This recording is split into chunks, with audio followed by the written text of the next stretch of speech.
Welcome to Mercy's Designs. My name is Mercy and I sell Stampin' Up! Products. Today I'm going to show you this really adorable card, and this is using Grace's Garden along with the dies, Beautiful Moments, and I will bring in a touch of Thoughtful Blooms. So this is called a horizontal center step card, and I think it's really cool. So I am going to show you how to cut this, and then we will assemble the card, but I'm not going to be doing any coloring. I've done that ahead of time because there's a lot of coloring and I think it's just going to make the video too long. So we'll jump right in. First, I am going to just use the stamping trimmer. I am not going to use the scoreboard, but you certainly could. And I have a template here with instructions. So I will put this in the description if you're curious, but it is much easier if you can actually visually see the cuts and how everything works. So I'm going to bring in my piece of paper, and the first thing when you're making these center step cards is you want to cut the slits. So I would suggest use this side of the ruler, and I'm calling this to the right of the blade. So line it up at 1 1/4 inches. So I'll try to move this. And what you want to do is you have your blade here, and we're going to go from 3 1/4 down to 7 1/2. So it's 1 inch from the bottom here. So when you're doing this, I'm trying to get a better view. You want to just drop it in one of the places, the blade, where you know it's going to be cut. So I'm just going to work my way down here to to 7 1/2. So that one's good. And this really doesn't take that long, but I wanted to take it slowly so you could definitely see. So now we're going to line it up at 1 1/2 to the left side of the blade. So from here it would be the left side. All right, so once again we're going to go to 7 1/2, and then we're going to go to 3 1/4. And it really doesn't matter if you go up or down, which way you start from here and go work your way down or so on. Okay, so that's kind of catching a little. Okay, so the next part, we're done with the cutting. Oh, I think I might have, yeah, there. Okay, so what I like to do here is we're going to be scoring where this ends at 1 inch. So the first score we're going to be doing is at 1 inch. So we're lining that up at 1 inch. I'm dropping this down my arm, and this part we're going to go to 1 1/4. Now I like to err on the side of less, because once you get the score mark going, it really won't matter as far as like to finish off a little bit that's not scored. So err on that side. That way you're not, the center part isn't getting messed up. So, okay, now I'm just going to slide this down to 2 inches. So I'm going to line this up at 2 inches, pop it back down, and go all the way up again to this line. Now I'm just lightly skimming over that, and then I'm going to go down here. All right, so now there's one part which is at 4.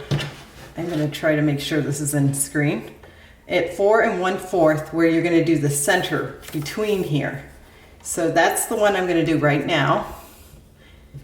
So we're just doing the center, and I'm pushing down hard. It's hard for me to see this really well, but I'm sure when you're actually doing this, you know, it's not nearly as hard. Okay, so the final one is you're going to line this up at 5 1/4. Okay, so I'm just going to bring this and score lightly. I'm going over this, I'm not pushing down, and then score again. So those side panels, this side part has 3 scores. Do you see that? Okay, so I'm going to bring my template back in, and this will explain. The first thing you want to do is with your fingers, we're going to kind of bend it into shape. You want your mountain fold, so mountain fold, and then valley. Valley. And that helps you when you're going to put it in the correct place. And then this is mountain as well. So it's going to look kind of like that. And then now I suggest, this is the kind of where the magic happens. You are going to take your card, okay, you see this part? You flip that under, and it's automatically going to start getting you in the right place. So now, if you do this right, if your measurements are correct, all you have to do, looks like I was slightly off, okay, but you can kind of fix a little if you're able to. Hold it in place, okay, and I'm going to burnish these really nicely now. See? And this is your step card, your center step card, and it looks like that. Isn't that cool? Super easy too. All right, so this is the full length, which is 5.5. And by the way, the card base you start off is 5.5 by 8.5, and then of course with the scoring and all, it will mail in a normal size envelope. So very cool. All right, so I'm going to go ahead and glue this to the bottom. Oof. And you only need a little strip of glue. And I'm just going to add this at the bottom. This has a function of just adding a little color mostly, and it will also make it a little easier for me to build my card. So again, this is 1/4 inch by 5.5. All right, so there we have that part. And next I'm going to bring in our arch, and these are really cool dies they have here. So this is the arch, and I will leave these out because I want to explain a little what I did with this die. So the first thing you want to do is open the gate. And how do you open the gate?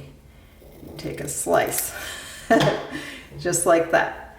Okay, and then you can bend it back if you want. I'm just going to bend one.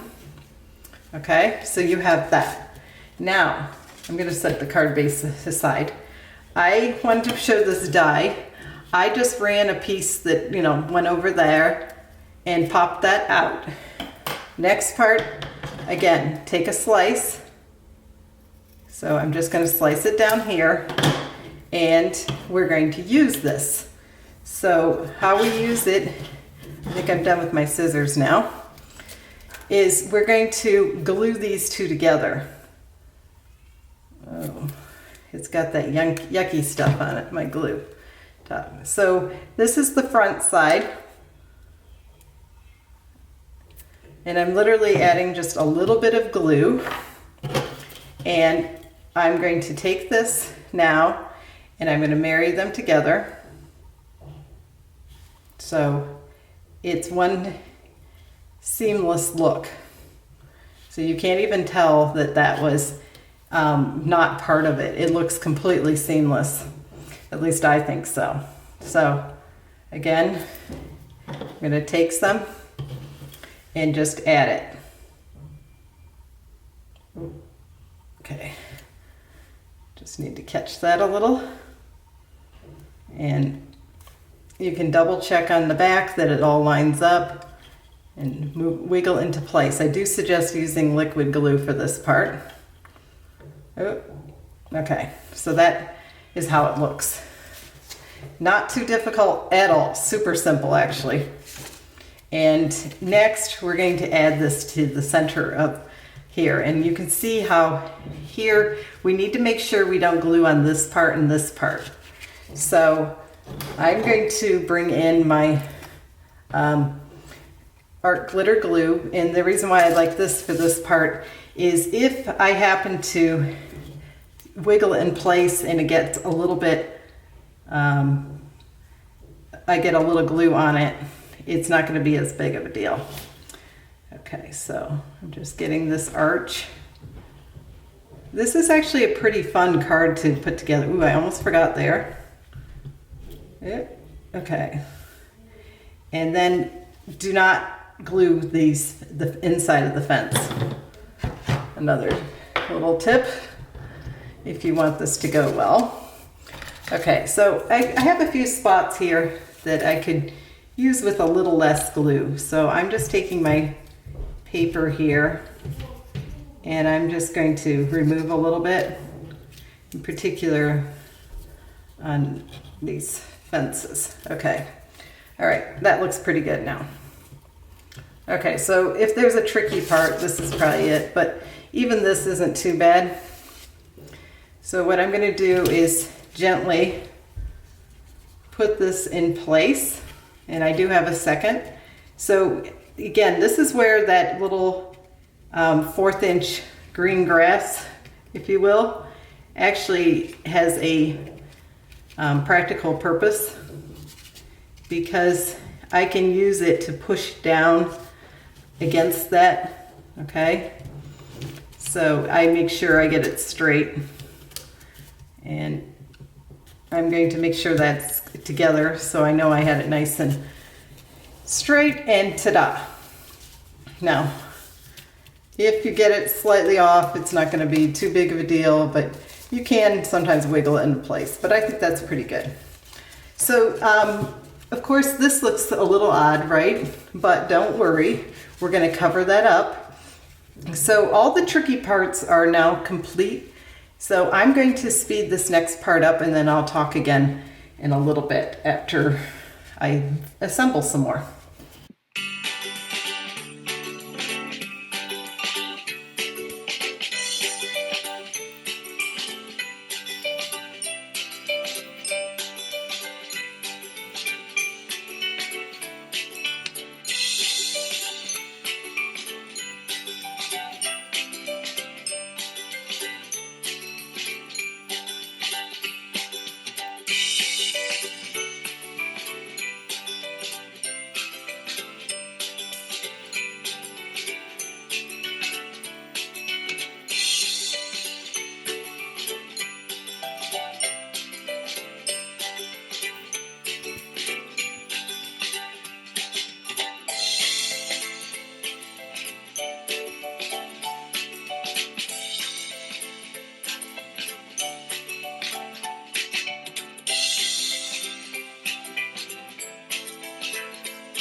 Okay, so this is the front of the card, and I think it's just beautiful. Now, to finish the back, by the way, this is pool party card base. I don't know if I mentioned that, but I will have all the names of what I put in, the colors, etc., in the description. But here are some of the blends I used to color it. This was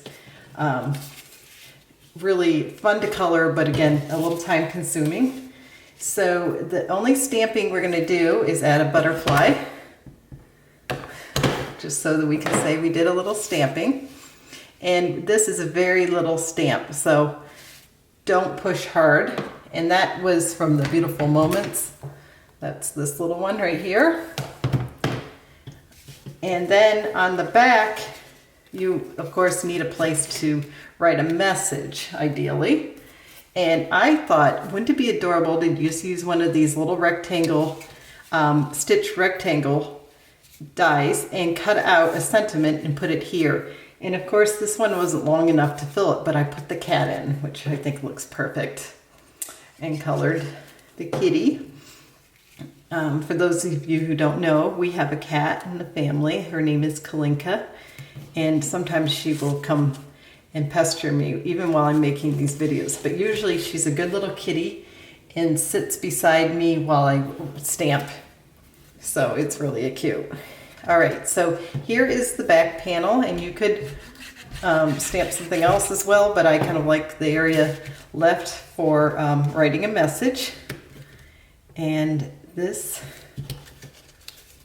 will complete, oh, I feel like it could be over a little. Okay, this completes the back of the card. So when you open this, it just sets like this. And it uses the same amount of cardstock for the base as a normal card would. So it's really great that way, and it will fit into an envelope providing you don't go too far. Now I intentionally made my sign crooked because this is supposed to be a garden, and as we know, gardens heave a lot and you know, nothing stays straight. So it's a cottage garden, perhaps a seaside garden. This I really do like this pool party, but the other one I did it with was the Seaside Spray, and that's also just beautiful. So I hope you enjoyed this little tutorial. If you did, please give me a thumbs up. Please consider subscribing. If you subscribe, please tap the bell for notifications. If you have any stamping needs or questions, please email me at mewants3@gmail.com, and I will be happy to get back with you and help you place an order with the host code. Thank you again for watching, and happy stamping.